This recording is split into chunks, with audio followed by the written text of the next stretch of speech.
So this session is on empirical studies, and to kick us off, we'll have Aviv Yaish talking to us about correct cryptocurrency ASIC pricing. So take it away. Well, hi everyone, I'm Aviv, and this is joint work with Aviv Zohar. So to start, I'll give you a brief overview of our paper, and I may use some terminology that maybe not all of you are completely familiar with, but I'll explain everything soon. So our goal in this paper is to try to evaluate the correct price for mining hardware. For example, this here is the Bitmain Antminer S19, and back when I took this photo, it was sold at a discounted price of $9,600, and apparently the market thought that it was a bargain because practically at every online retailer I checked, this was out of stock. So our goal is to figure out whether this price is the correct price for this mining machine at that time, and if not, what the correct price should be. For example, maybe the original price before the discounting of $15,000 was the correct price, and if Bitmain would use it, they would still be able to sell their entire stock. Maybe, even after the discount, it was too high. Maybe the market was wrong when it purchased the entire stock at that price at that time. To get to that, to be able to figure out what the correct price should be, we first make the cool observation that mining a single block in proof-of-work cryptocurrencies can be equated to a single European call option. Now, I'll explain soon what that means. We use this insight to derive a series of results. First, we show that one can apply tools from option pricing theory to our setting to figure out how much a single mining opportunity costs, how much mining a single block should be valued at. And we use this to figure out how much an entire ASIC, an entire mining machine that offers multiple such opportunities, should cost. We use our results to show that some methods commonly used are actually flawed. So you might have seen some mining calculators which you can input some data into, for example, specifications of a mining machine and the current Bitcoin exchange rate. And these calculators spit out how much the ASIC that you put in should cost. These are flawed because literally every such calculator we checked, they completely ignored something that's very important for mining, specifically the exchange rate volatility of the mined cryptocurrency. So, for example, as you know, Bitcoin is quite volatile. Its exchange rate to the US dollar may go up and then crash over a relatively short time period. These calculators ignore it. We also show a surprising insight. We show that actually, if the mined cryptocurrency's exchange rate is more volatile, mining hardware that mines it should be valued at a higher value. Furthermore, we also show that one can use, again, tools from option pricing theory to construct imitating portfolios for a given mining hardware, meaning that one can trade in the mined cryptocurrency and in government bond, and do that in a manner which obtains the same profits as can be obtained from the given mining hardware. Great. So I assume that everyone here knows what proof-of-work mining is, but in case you are brainwashed by the proof-of-stake people here, then in proof-of-work mining, miners try to solve some cryptographically hard puzzle, and if they succeed and solve it and find a valid block, they are rewarded with some of the mined cryptocurrency, for example, with some Bitcoin. In Bitcoin, mining is usually performed using machines called ASICs. That's short for application-specific integrated circuit. These machines can solve the puzzle used by Bitcoin in a very power-efficient manner. Essentially, you can think of these as machines that convert electricity to Bitcoin. Mining calculators are tools that are apparently popular online to evaluate how much mining hardware should cost. These assume that Bitcoin's exchange rate and hash rate are both fixed, meaning that the exchange rate will never change, although we know that Bitcoin's exchange rate can change wildly. They use these fixed parameters to evaluate the daily profits from some given mining machine. And then one can take these daily profits and extrapolate them over the span of a machine's lifespan to obtain its expected value. This is flawed not only because Bitcoin's exchange rate is very volatile, this is also flawed because its hash rate moves in correspondence with the exchange rate. And that is because miners usually turn off their machines when Bitcoin's exchange rate drops, specifically when it drops below the profitability level, meaning that turning on a machine would result in a net loss. And they turn it off because it's rational to do so. Even if miners are very interested in obtaining Bitcoins or any other of the mined cryptocurrencies, because they're losing by turning on these machines, they can take the same amount of money that they would use to turn on their machines and buy more cryptocurrencies on the free market without turning on these machines, right? It's more cost effective. This insight essentially means that mining a single block is equivalent to a single European call option. And a call option is a contract between two parties, a buyer and a seller. If a buyer is in possession of a call option, that buyer can buy some underlying asset, for example, a stock, at some future date, which is called the exercise date, for some predefined price, which is called the strike price. And the buyer, if the buyer is in possession of the option, is not obligated to use this option to purchase the underlying asset. If at the exercise date, this asset can be obtained for a cheaper price on the free market, the buyer can purchase this asset on the free market and forget about the existence of this option. Okay, but in the other setting, where the underlying asset costs more in the free market than the strike price, then our buyer has found himself or herself a bargain and can use this option to obtain the asset for a cheap price. So mining machines are not contracts. They are physical pieces of hardware, but in all other aspects, they're quite similar to call options. So mining machines allow their owners to obtain an underlying asset, some cryptocurrency, at predefined future dates. At each time, a block can be mined. So for this paper, we assume that miners operate in mining pools, so they can expect this steady stream of rewards.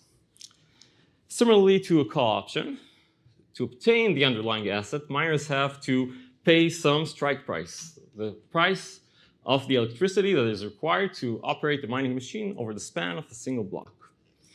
And again, as in options, miners are not obligated to use their machines. They can leave them off if it's unprofitable to do so. Given this insight, we use tools from option pricing theory, for example, the Black-Scholes-Merton method, to obtain a correct price for mining a single block. Because mining machines can be thought of as simply all the mining opportunities they offer over their lifespan, we use this to price each such opportunity to obtain the value of a mining machine. In the methods that we use, and as is common in option pricing theory, we assume that the market is efficient, meaning that if there is an arbitrage opportunity, it will be closed quickly by market forces. So to give you some intuition as to how we do that, how we obtain a price for a single mining opportunity, we create a portfolio comprised of the mined cryptocurrency of Bitcoin and of government bonds, which obtains the same profits as some given ASIC at some point in time. Due to our assumption of an efficient market, the value of this portfolio should equal the value of this mining opportunity. Otherwise, we have an arbitrage opportunity, and due to our assumption of an efficient market, this opportunity should be closed quickly in a manner which means that the two prices converge, the price of our portfolio and the price of the machine. Great.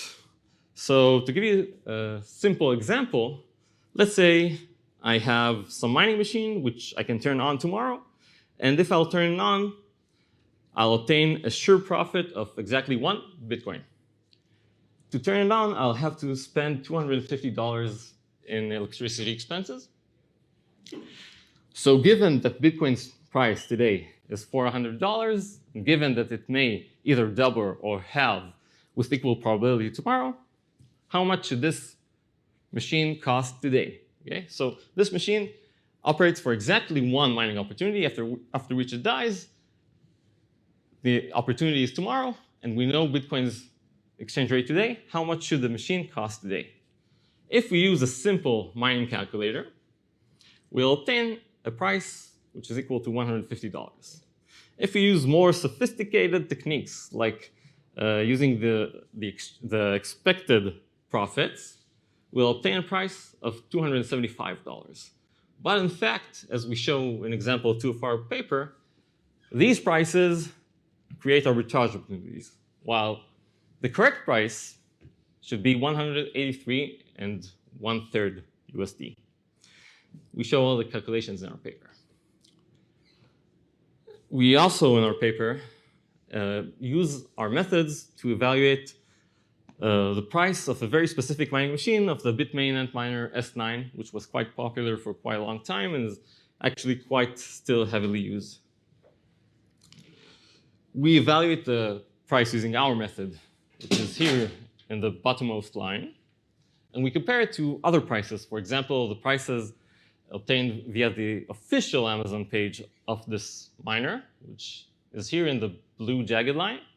We also compare it to other prices, and as you can see, almost always the prices obtained by our method are lower. We furthermore compare both the cost, the official cost of the mining machine, and the profit that it could obtain to the cost of our imitating portfolios after accounting for any trading fees that may be incurred for creating and trading them, and these portfolios' returns. So the cost of our portfolios is here in red, the bottommost line. The official Amazon cost is here in the green line. You can see, almost always, cost is lower. The profits that can be obtained from an ASIC after expenses, after accounting for electricity, are given here in blue, while the profits made from our imitating portfolio are given in orange, topmost line. So we can see that usually our imitating portfolio costs less, and usually it obtains higher profits. So our method should hypothetically produce the same exact profits. There's a gap here because in order to construct an imitating portfolio, we have to have some kind of estimate of Bitcoin's future hash rate. And one cannot perfectly estimate that. And due to our estimation errors, we have this gap, but fortunately, this gap is in our favor. So our paper has more results, and personally, I feel that maybe besides our results, we also have a nice take-home message, which is that option theory is quite useful, not only in the blockchain world, but for computer science in general. And if you squint hard enough, many different problems can be modeled as options or real options. That's it.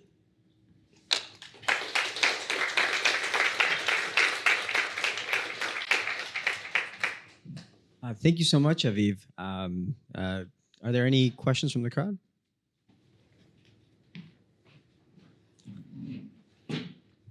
I guess sort of if you want to take these numbers seriously, and I like the option analogy, there's two parts to it. One is sort of the different tax implications of a short-term option versus minting the Bitcoin and holding on to it till when you want to sell. And the other part is you need a proper estimate of the electricity cost. Yeah. Which so do you have thoughts on that if you want to do this exercise sort of? Yeah, so we took the average costs, the cheapest average cost we found for businesses in the US.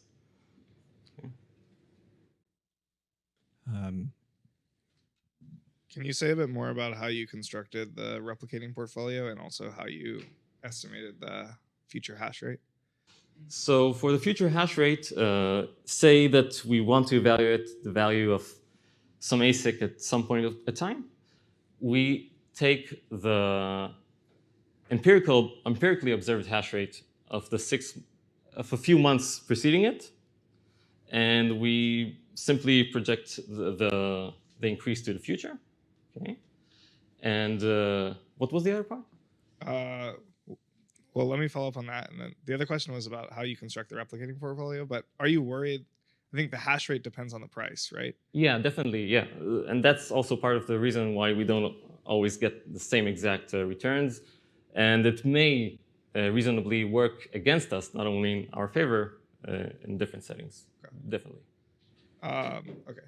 But how do you actually construct what is the actual replicating portfolio? So what you need to do is to hedge against the change movements in the token that you're trying to mine. Okay, you take some amount of tokens, some variable amount. You take some variable amount of government bonds, and you equate them to. If you assume that Bitcoin's exchange rate follows a multiplicative random walk, then you divide time into small enough steps, and you assume that at each step it can either rise or go down. And your portfolio should, in any point in time, be able to produce the same profit as the ASIC if Bitcoin's exchange rate rose or went down. Okay, you have a system of equations, and it's easily solved.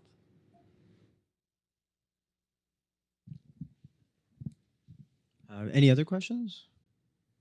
We still have time for. Actually, I wanted to ask about what about mining pools? Does that have any implications for for your work? Yeah, so they're very important for us because if you assume that miners operate outside of mining pools, then it's hard to think of this as an option. It's only an option because you can be sure to receive some amount of rewards. You have any insights on how to bridge that gap? No, but it's a good question for future work. Thank you. If there aren't any other questions, then just another.